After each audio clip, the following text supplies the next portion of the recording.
Hey guys, I'm Brayden Eshuis, the artist behind this channel, Brayden's Canvas. I love experimenting with different styles and mediums, from digital sketching to watercolor studies, oil painting, and more. My art journey is all about growth, exploration, and having fun with the process. Whether it's recreating a master's work to learn their technique, or sketching something loose and expressive just to see where it takes me. Today I'm diving into a fast, sketchy eye study in Procreate. Let's jump in. I found this cool reference, and rather than going for hyper-realism, I thought I want to try and focus on movement, energy, and capturing the essence of the eye with quick and bold strokes. So this is all about flow, no overthinking, not really erasing, just letting the lines build up naturally and seeing what happens.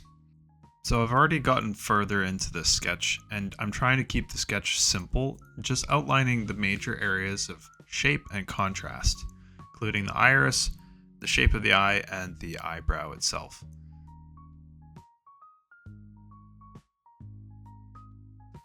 So now I've placed in a basic wash of colors using a watercolor brush pack from Procreate, and this is going to help set up some nice painterly texture.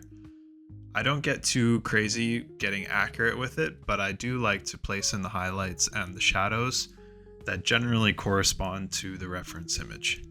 And I do this in layers, pushing further and further into the darks and sort of subtracting more from the light areas as well. And when we're drawing or painting irises, it's important to notice that the eye is made up of fibers that run radially from the center of the iris outwards, and these help give a realistic texture of the eye.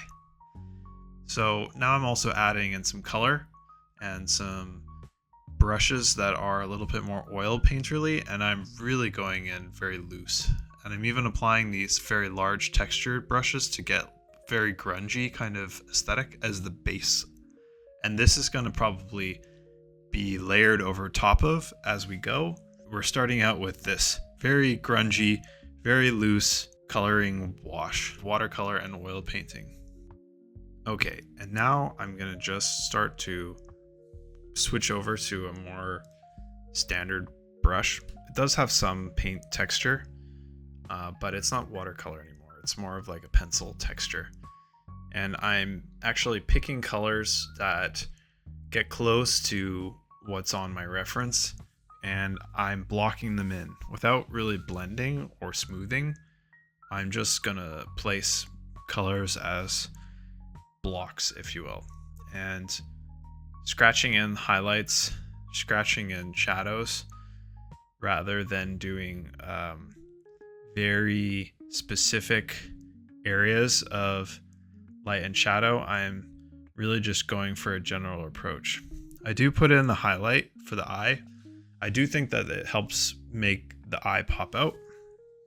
And then I'm going to really go very loose here with different colors, shades, and tones, while trying to keep this sort of very scratchy, painterly style and approach, where I don't focus on blending. I just focus on making lines and getting color regions down.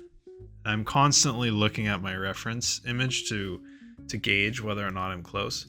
I squint my eyes as I look at the screen to help me adjust if a color or an area needs to be brighter or darker.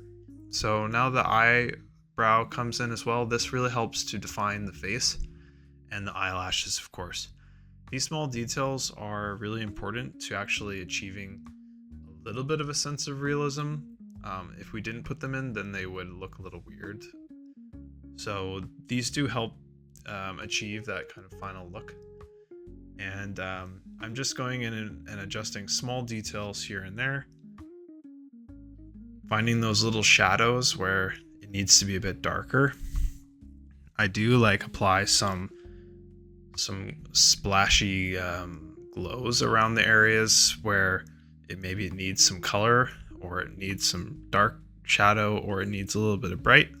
I do adjust these things, and it's a bit of a process to push back, layer on top, push forward, What do I mean by that? I mean, I cover certain areas with darker and that kind of mutes the whole area, but then I come back on top of that with a little bit more bright. So now basically we've achieved the look, just adjusting little shadows here and there, but overall I'm pretty happy with it.